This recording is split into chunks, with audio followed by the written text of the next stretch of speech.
We just wanted to make sure the recording is being, the presentation is being recorded. So I think we're good now, Ryan. I see it at the top of the screen. Yep, perfect.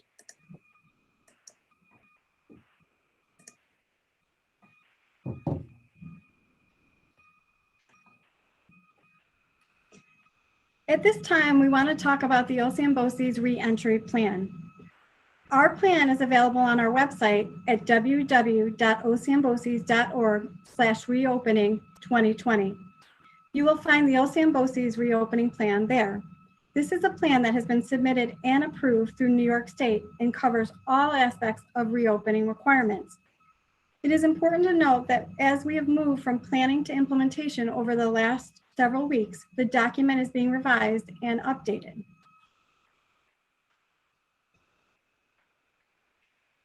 On this slide, you will see all the considerations that went into creating the reopening plan. We will not cover each of these considerations in depth, but you are encouraged to read through and become more familiar with each section on the document. It is important to note that this plan has been truly a collaborative effort that has been completed over time, beginning when schools were initially closed in March. Since that time, OCM BOCES committees and subcommittees related to these considerations have met regularly to plan for school reopening. Stakeholders groups have included OCM BOCES administrators, staff members, parents, students, our school nurse, and our school physician. This collaborative work is the reason we have been able to successfully construct our reopening plan. Additionally, our organization has remained in contact with our component school districts through regional superintendent, directors of special education, and principal groups. We appreciate the support from all of our partners. Through our discussions, review of student enrollment, and assessment of facilities, including measuring and moving furniture in all instructional spaces, we are excited that we are able to offer 5 days of in-person instruction in all of our student programs, including our district-based programs, while meeting CDC and Department of Health guidelines for student and staff safety. As the presentation progresses, we will discuss what in-person instruction will look like, as well as discuss the full remote learning options for students.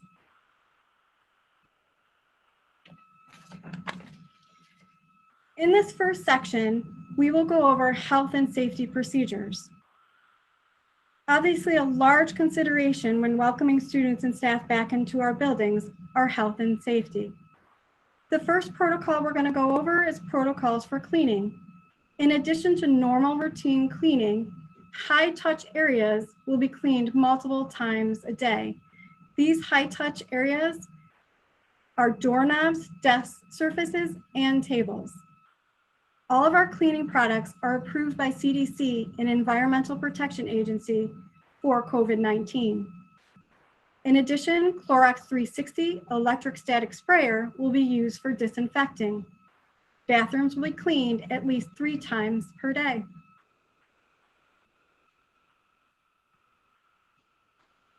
School sanitation. Custodian staff will disinfect and sanitize each area daily. Hand sanitizer will be available, and hand washing hygiene will be encouraged. Staff will have access to disinfecting supplies to use between classes. And you'll notice that drinking fountains have been covered and bottle filling stations are still open. You may bring in a bottle labeled with your child's name on it, or one will be provided for your child. The next section, we're going to continue to talk about health and safety procedures. All of our OCM BOCES locations, including our district-based classrooms, will take daily temperature screenings. They will be through no contact screenings. Parent guardians are responsible for evaluating their child's health each day before sending them to school, as consistent with your component school district procedures. Information materials regarding COVID-19 symptoms are being developed and will be sent home prior to the start of school. Health and safety videos will also be made available. We encourage you to read through the documents so that you can identify COVID-19 symptoms in your own child. Students or staff members who exhibit symptoms during the day will be sent to the school health office for assessment by the school nurse. Any student or staff member with a temperature of 100 degrees or greater should not be present in school. Screening questionnaires will be used to determine if an individual has been experienced symptoms, been exposed to, or tested positive, or traveled to a location on the New York State Travel Advisory List. Parents of students exhibiting COVID-19 symptoms will be contacted to pick up their child and instructed to contact their health care provider. Our school nurse would be contacting you directly. It's critical that we have accurate contact information on file so that we can reach you in a timely fashion. You will receive a parent emergency packet from the school. Please make sure that you update that parent packet and return it to school prior to the start of school. If anything changes on your contact information, please notify the school so we can update it in our records as well. It is essential that your child is picked up immediately for their own safety and the safety of others. The child who exhibits COVID-19 symptoms must be seen by a healthcare provider who will determine if a COVID-19 test is necessary. If a COVID-19 test is deemed not necessary by the healthcare provider, in order to return to school, students must not have had a fever without the use of fever-reducing medications. And students must have felt well for 24 hours. And a student will need a doctor's note stating the student is cleared to return to school. Protocols for students who test positive for COVID-19. They need to stay at home for at least 10 days since they first had symptoms. And it has been at least 3 days since the student had a fever without using fever-reducing medications. And it has been at least 3 days since the student's symptoms improved, including cough and shortness of breath, and an order of release from the Department of Health. On this slide is a graphic around contact tracing. If there's a confirmed positive case of a student in our program, we will work with the health department for contact tracing. The contact tracer, based on interviews, identifies who needs to be issued a 14-day quarantine. Even if that person who is issued the 14-day quarantine tests negative, the person will need to complete the 14-day quarantine. On a different note, the Onondaga County Health Department has said they will be providing mobile testing sites at different districts around Onondaga County so that staff and high school students who want to get tested can get tested for COVID-19 before the school year starts. This testing will be voluntary. Also during the school year, Onondaga County Health Department has indicated they will conduct surveillance testing at various schools across Onondaga County. Surveillance testing involves a saliva sample collected by swabbing the person's mouth. In addition, surveillance testing involves taking saliva samples from 12 people, referred to as pooled testing, and running a test of those 12 samples to see if anyone in the group tested positive. If there is a positive result from the pooled testing, it would be requested that the 12 individuals get a diagnostic test, which is a nasal swab. Surveillance testing allows for the health department to determine if COVID-19 is present in a group of people. Surveillance testing would not be completed without parent permission.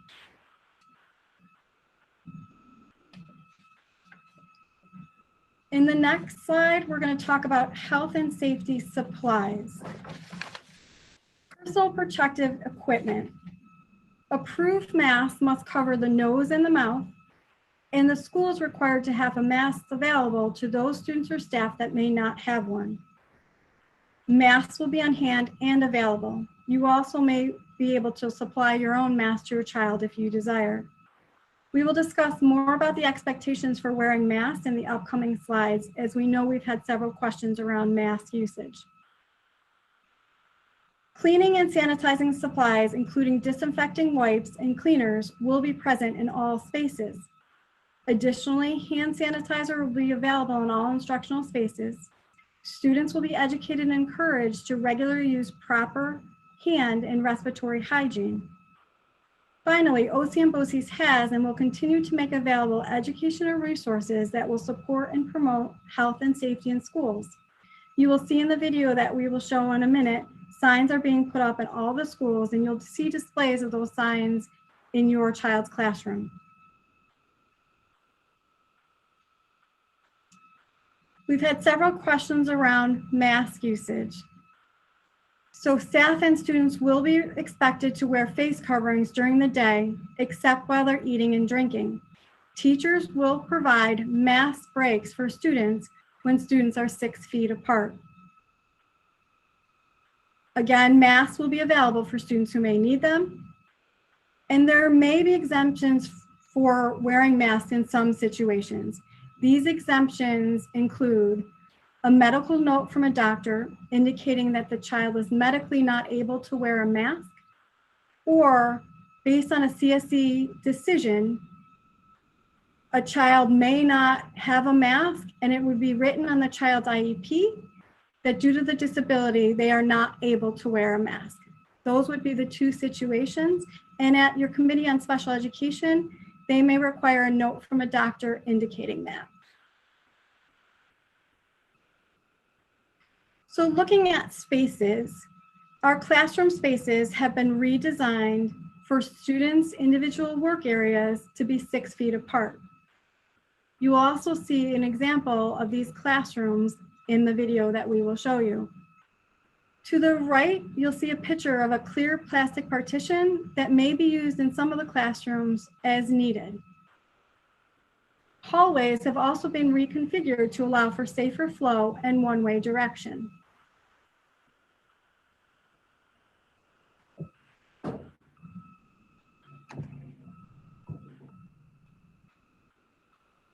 Now let's take a look at how things will look different this year. Each district-based classroom will have an entrance designated for students arriving and departing the school building. Times may be staggered.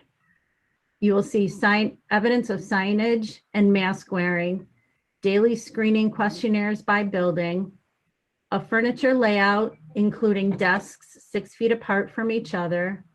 Cohort models may include, if your child pushes into the gen ed setting, they will be assigned a cohort to join in the general education setting. If that building is a hybrid building, the student will join their cohort in class on the days that they are in, and virtual instruction will be provided for your child on the other days. Individual student materials will be provided for each student, and lunch will be provided in the classrooms. For in-person learning, you can expect that we will be continuing to educate students on the use of instructional technology in the event of a future school closure. This will also include Google Classroom, as well as other various digital platforms, to ensure that these platforms stay fresh in our students' minds. Students will have access to individual devices throughout the day, and IEPs will be implemented to the greatest extent possible, while still meeting the health and safety requirements set forth by the New York State Education Department and the New York State Department of Health. So OCM BOCES is offering a remote instructional option for students this school year. There will be an expectation for substantial interaction daily between teachers and students. Attendance will be required and taken daily as per the New York State Department of Education policy. Students will continue to meet learning objectives and outcomes through a variety of platforms many of you are familiar with, including virtual learning sessions, use of instructional platforms such as Google Classroom, Nearpod, Pear Deck, and other approved interactive resources, and obviously continuing emails and phone calls. Students will have meaningful interactions with teachers and peers, submit work, and receive feedback on a daily basis. Supplemental materials may be provided based on the course and the needs of each student. And teachers will work directly with administrators and families to identify individual student needs and make those accommodations as appropriate. School personnel will confirm known needs with families, as well as survey new students and families to ensure students have access to necessary technology, such as internet hotspots and instructional devices.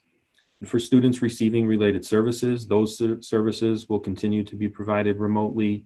IEPs will be implemented to the maximum extent possible. Communication will occur frequently with our families. If a student chooses the remote learning option, they must remain remote until their home district timeline allows for their return to in-person schooling. In current remote instruction plans are being developed, and we will be communicating it to those families who choose the remote option. In just a second, we're going to have a preview of a couple of our classrooms in our district-based programs. And when you're checking out this short video, there's some things that you're going to want to pay attention for. You'll look for the additional signage that we've posted throughout our classrooms and some of the buildings. You'll want to take note of the classroom setup and how they've allowed for social distancing for student workstations. You'll see some hallways have labels to promote directional flow of traffic. Again, there's going to be a cohort model used for many of our programs and schools. And you'll see that students have individual materials throughout each classroom.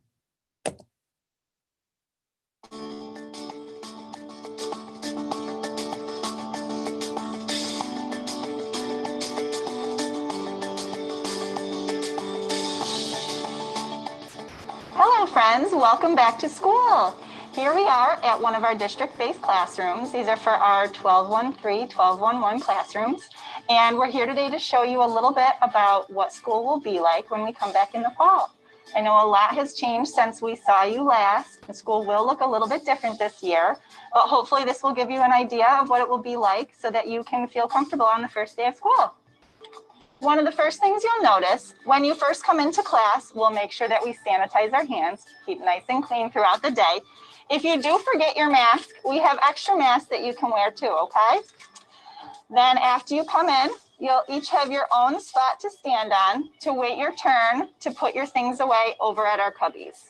We'll want to make sure that one person at a time is in the cubby area. When you're waiting to use group spaces like the sink, again, you'll need to stand and wait on one of the floor spots. When it's your turn, you can step up and then you'll be able to wash your hands.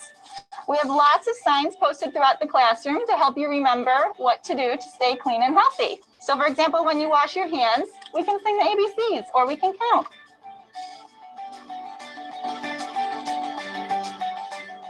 So everyone will have their own work bin. Each night, your teachers will be ready to clean and prepare all of your materials for you so that the next day they'll be ready for you to sit down and work. You'll notice I'm wearing my face mask. All of your teachers will be wearing their face masks all day, and it's important for us all to try to do that to keep us clean and healthy. There are times during the day when we will be taking our masks off, and I know that having them on will be hard and challenging at first. It's something that we will practice all the time, and hopefully we'll get better as we go along in the year. Some of the times that we will take our masks off are during snack and lunch. We'll be eating here in our classroom at our desks, so we will have adequate space between us when we're doing that. There will be other times during the day as well when we take a mask break. We'll make sure that we're spaced apart, and then we'll be able to take our masks off. Hello, I'm Tara Paulus. I am the new program supervisor for our BOCES Deaf and Hard of Hearing and Team Grimshaw, Team Solvay classrooms. Joining me today is Brenda Anderson, school psychologist. We are here at Solvay Middle School in our DHH classroom, and we'd like to show our families some things that they can expect to see in our rooms come this fall. The first being, each student will have their own desk, and as you can see with the smiley face decals on the ground, they are marked 6 feet apart to be in adherence with our safety guidelines.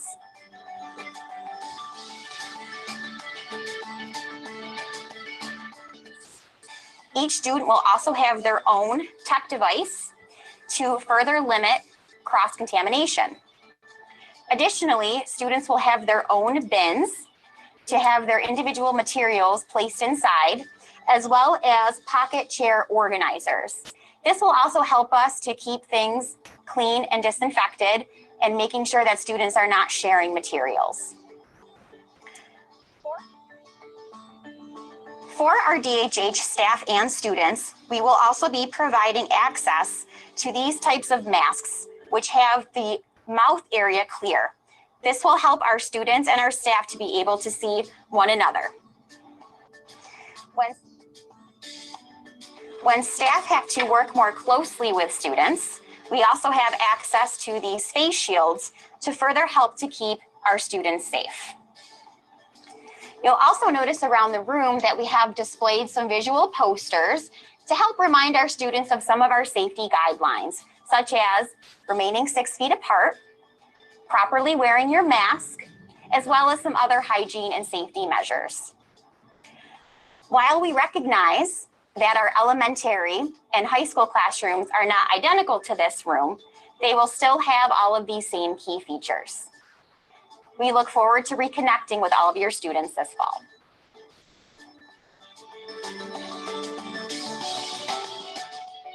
Hi, my name is Sarah Wilson. I'm the special education teacher at the OCM BOCES team classroom at Solvay Middle School. We realized that in the fall, it might be difficult for students to wear masks or social distance. Therefore, we've taken precautionary measures in order to keep them safe and make face-to-face learning possible. As you can see, our desks are placed 6 feet apart. Under our desk, we have smiley faces indicating that the desk is ready for use, has been measured out 6 feet apart, and has been wiped down. This also may be indicated with a check mark. When a desk is not ready, has not been wiped down or measured out appropriately, you will see a red X in close proximity to the desk until it is ready for use. We will also have access to plexiglass dividers placed on the table when working in close proximity with students. Staff will be wearing masks that are see-through, so students will be able to see your face, as well as shields to protect students when working in close proximity. We have also placed around the classrooms stickers that indicate places where staff and students may be able to stand that are 6 feet apart throughout the school day. Around the room, you will see that we have placed posters to help remind staff and students throughout the school day to social distance, cover their mouth when needed, when coughing or sneezing, or to wash their hands.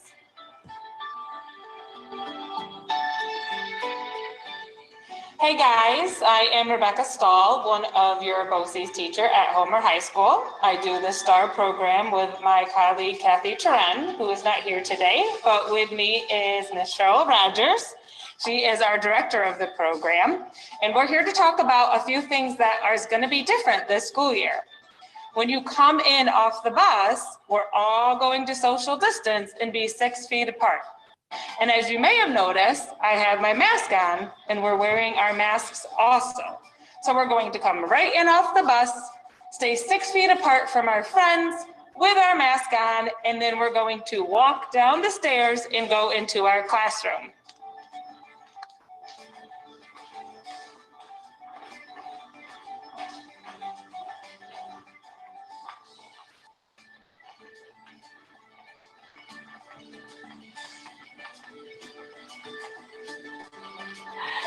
In the STAR program, those of you who have been in these two classes in the past are accustomed to switching between Ms. Tureen and Ms. Stahl's classroom for instruction.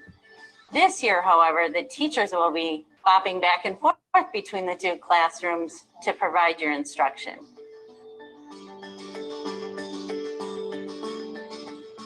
So when you come into the classroom, you'll see we have signs, face mask required before entry. When you walk in, we have our Germex and we have please clean hand sign. The minute you come in our classroom, you're going to be washing your hands and you're going to rub your hands until this is dry. No wiping it on your clothes. You need to rub thoroughly until the Germex is dried off. Then we will walk to our seats.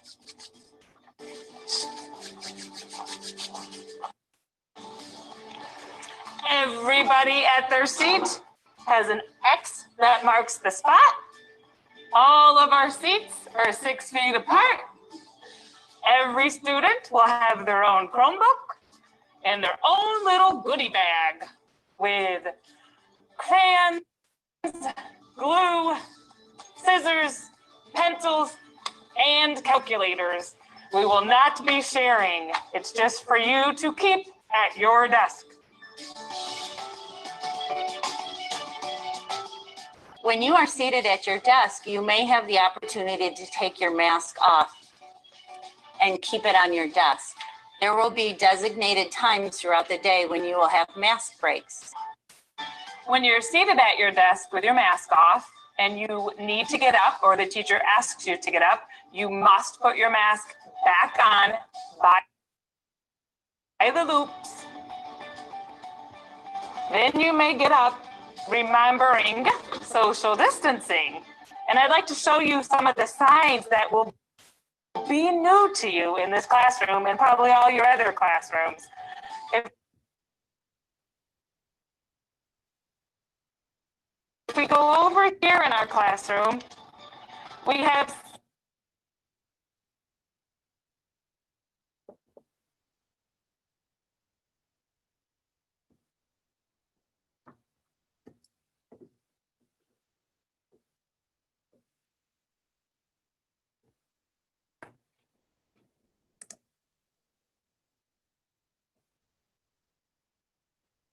signs up that talks about wash your hands as much as possible. Stay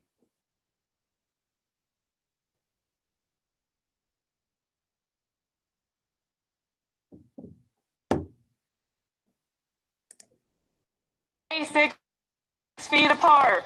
All of our desks are 6 feet apart in our classroom. And we have our signs by our sink that remind you to wash your hands and count to 20 while you wash your hands to get those germs off. When you come back to your seat, there will be times that you will be able to take your mask off. Again, you want to take your mask off by the loops, and then you can set it on your desk.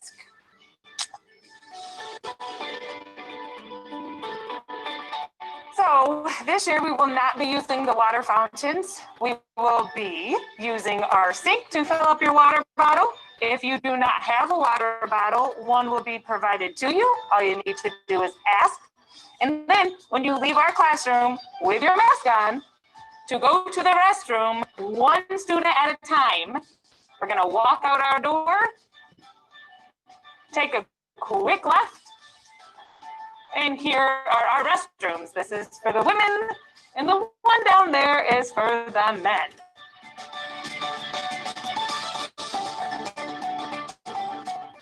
For lunchtime, you will have the option to bring your own lunch to school, or a bag lunch will be provided to you and delivered to the classroom.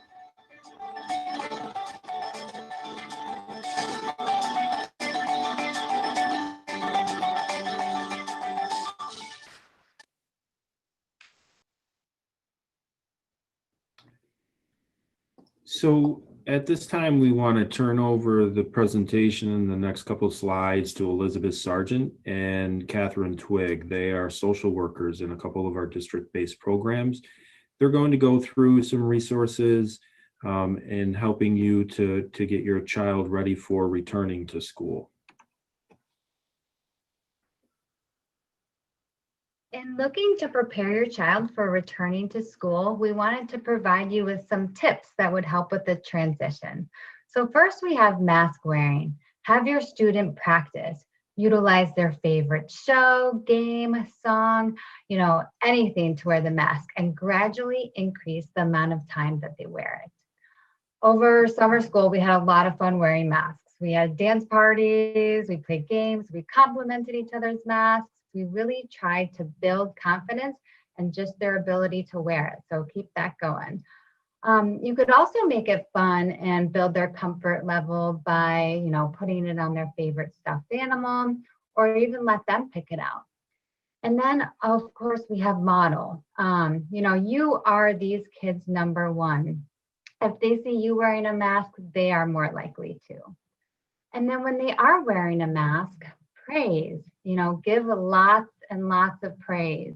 Wearing a mask can be uncomfortable and they need to be recognized.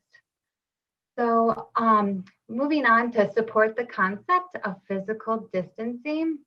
If you are out and about, say the community, bring awareness to the signage, arrows, tape on the floor, anything to really reinforce the concept.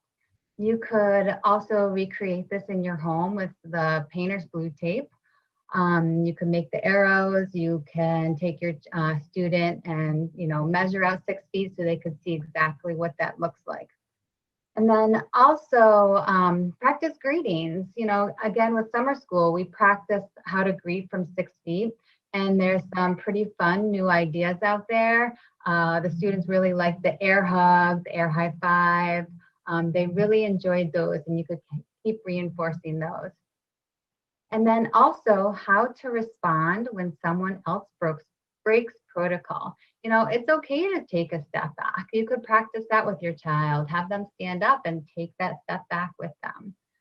And then next we have review good hand washing techniques.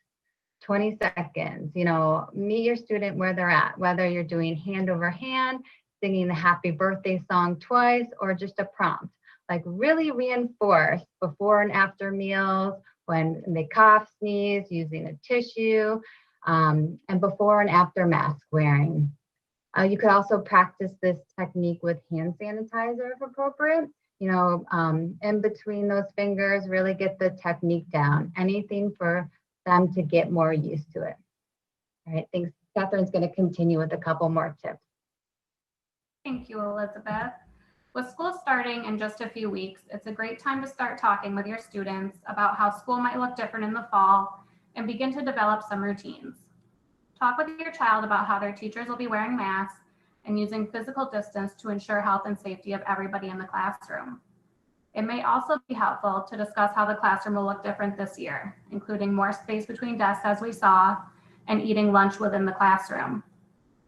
Beginning to develop routines such as packing extra masks before heading out the door and practicing washing hands in masks immediately upon returning home. It might also be a good idea to start adding in daily temperature checks to help prepare your students as well. There are many resources available that you can begin to utilize, such as social stories, social emotional support videos, and hotlines available for parents.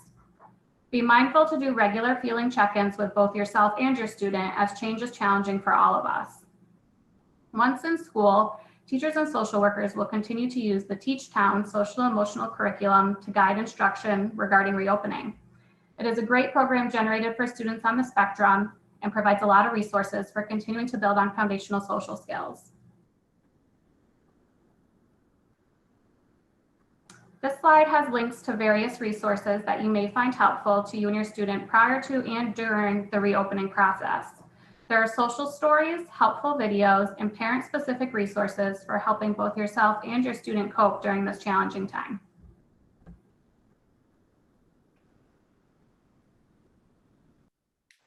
So this year, each classroom will be holding a virtual open house on one of our upcoming staff development days.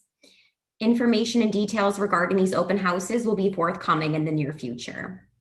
Additionally, scheduled in-person tours for students that may need to visit the classroom in advance can also be arranged.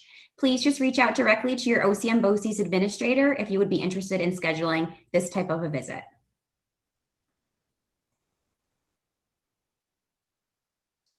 At this time, we're going to take and answer several of the questions that were put in the Q&A, as well as any questions that were emailed in advance of this presentation. I first want to take a moment to say the video, I know that it paused in a couple spots. It will be posted on our website on Friday when all of the webinars are completed. We encourage you to take that video and share it with your children so that they can understand some of the policies and procedures and they can feel more comfortable about returning to school. While we know that not every single classroom video was shown, it is a representation of the procedures that will be in every classroom. So the first question that came in the Q&A is around temperature checking and specifically temperature checking prior to the student getting on the bus. All OCM BOCES locations will be temperature checking at our location. You will want to reach out to your individual home district to find out if they are temperature checking prior to getting on the school bus. Another question was around face shields. Are face shields acceptable in lieu of a mask? We are following the Department of Health guidelines around face masks. So if your child wears a face shield, they will also have to wear a face mask. Another question was on remote instruction. Will remote instruction still be an option? The answer to that question is yes. If a parent chooses a full remote option, we will provide that full remote option. And as our remote numbers solidify by August 26th, we asked families to please let us know by August 26th. You will be receiving information about exactly what your remote program for your child will look like prior to school starting. Another question was around remote instruction, around if I make the decision to have my child remotely, but I want to change that decision to in-person learning, how does that happen? So OCM BOCES is following the district procedures that your home school district. So you want to reach out to your home school district and find out when their policy is for when you can switch from remote to in-person instruction, and we would follow that. Another question around remote instruction. What technology devices will students be able to borrow for instructional needs at home for remote learning option? Ryan, do you want to address that? Yeah, sure. So we will continue to provide Google Chromebooks and iPads as necessary to students and families who are choosing the remote option for instruction. Thank you, Ryan. An additional question came in. My child will be one of the children who will not be able to wear a mask. Does the school policy carry over to the bus as well? So you will want to reach out to your home school district and talk to them about an accommodation that maybe needed to be made on the bus around face masks. So the best thing to do is reach out directly to your home district on transportation. Some additional questions that have come in.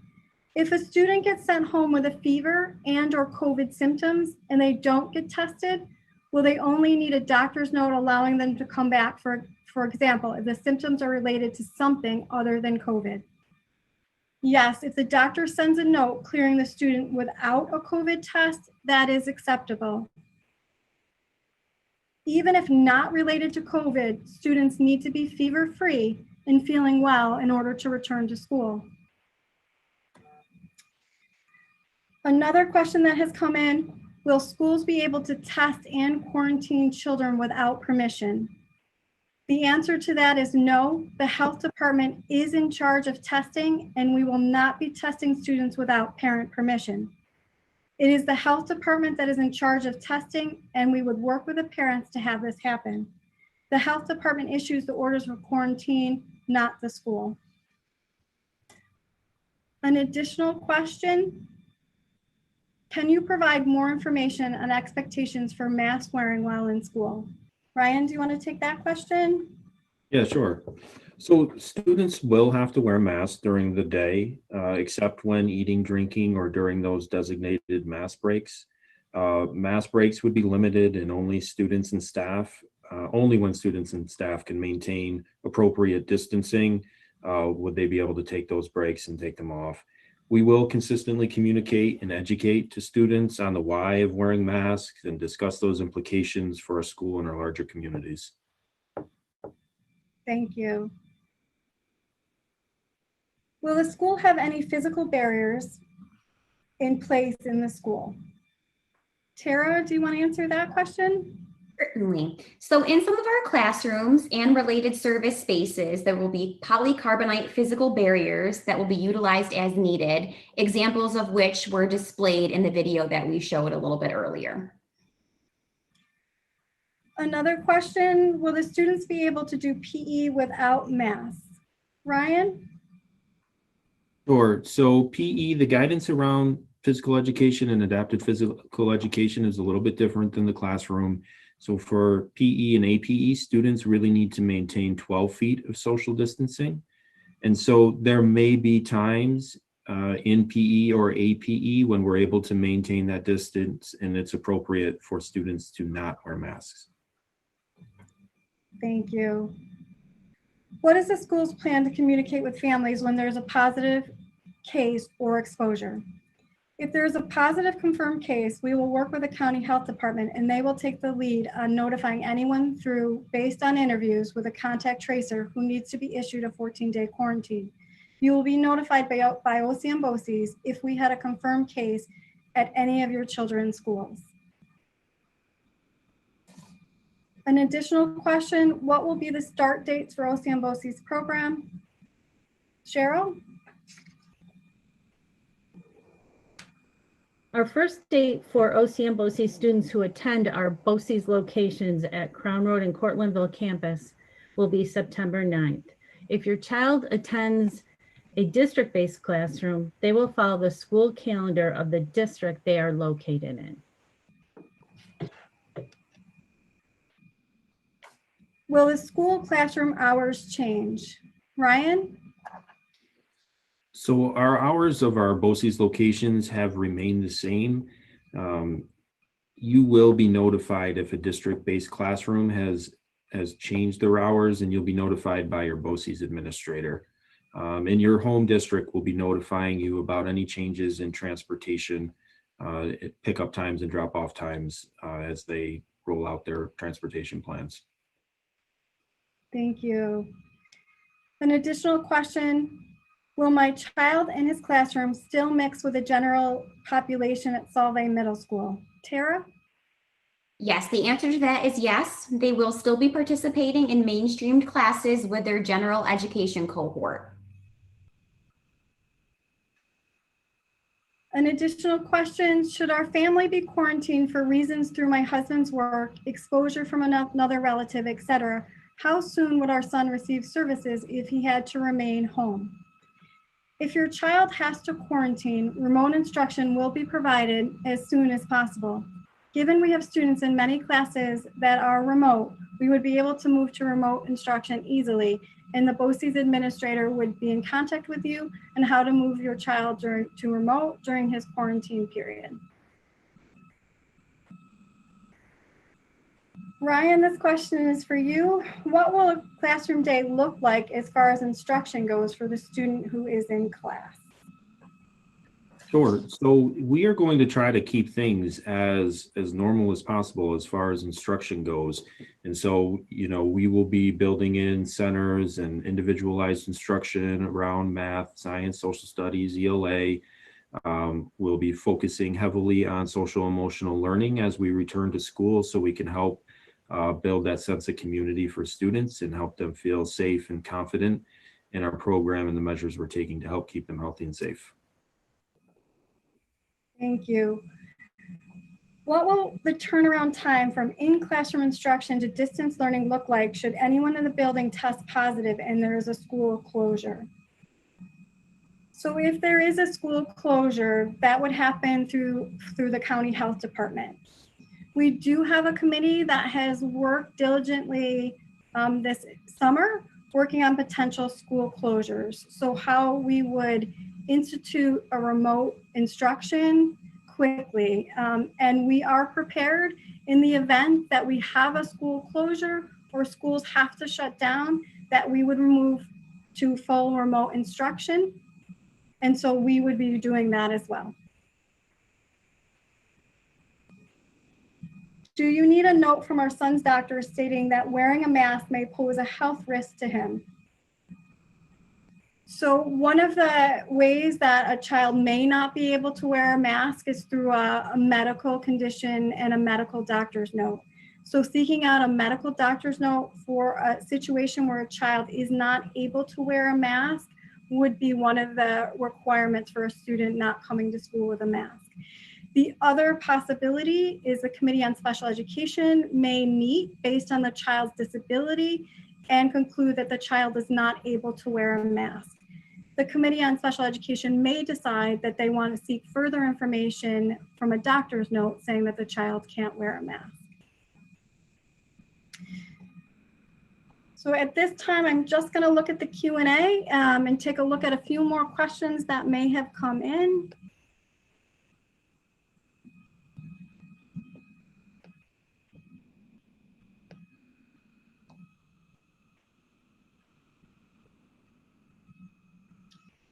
So the question came in, will students in the SCAPE program participate in any community-based activities? If not, what will replace these within the school setting? Ryan, do you want to answer that? Yeah, sure. So at this time, we don't feel that it's safe or responsible for our students to participate in the community-based instruction that they were doing prior to March 16th. So we are going to do our best to try to simulate those experiences for our students to teach them the skills. And then when we are able to get back in the community to generalize, we will start to apply those skills immediately. Thank you. Another question and comment, I'm satisfied about the safety side of the classroom, but I'm not sure about transportation. You should seek and reach out to your district's transportation, and they can go over all of the guidelines that they're taking for transportation on the bus for your child. If the home district, such as Liverpool, starts in September, what calendar do we follow? So you follow the calendar of the district of the school that your child is located. So for example, if your child is in a West Genesee program or SCAPE classroom in West Genesee, you would follow the calendar for West Genesee. And those will be mailed to you along with the parent packets for your school calendar of the district location of where your child attends school.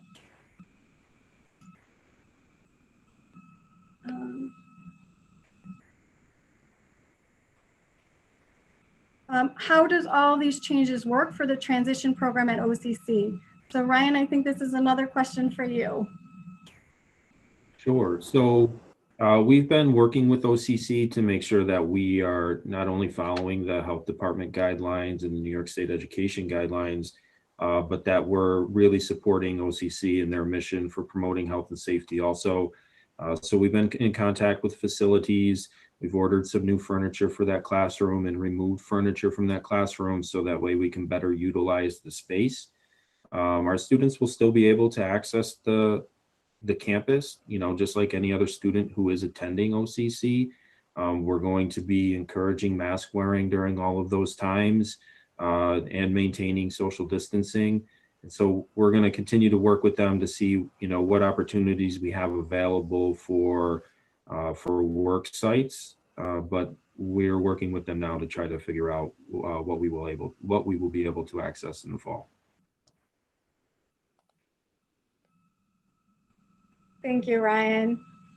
So if there's any additional questions that were child specific to your child, we will be following up with you after the webinar. One of the BOCES administrators that is attached to the program will be contacting you directly. If there's a child specific question, we will reach out to you. Please feel free to reach out to any of the BOCES administrators that are attached to any of your programs. If you have a question specific to your child that has not been answered, we would like to answer any questions that you may have about your individual child situation. So please feel free to reach out to them as well. There was one additional question about technology return. So if you were in our extended school year and you have technology and you want to return that technology, please reach out to the BOCES administrator attached to your program and they will talk through with you how to return that technology. If you're a student that your child is going to be remote, you will be supplied with a technology device that is appropriate for your child. At this time, I want to thank you for taking the time and spending this time with us so that you can feel comfortable for your child to re-enter or understand the remote option that is available. If you have yet not confirmed in-person or remote instruction, please notify us by August 26th so we can prepare fully for your child either remotely or in person. And again, all the information that we shared with you tonight will be posted on our website. So the same place that you went to register for this webinar, you will see the PowerPoint, the videos, and the recording of this webinar posted on Friday. On behalf of all of OCM BOCES and the special education administrators that are located on this panel, we appreciate the time and we look forward to welcome your students back in the fall. Thank you.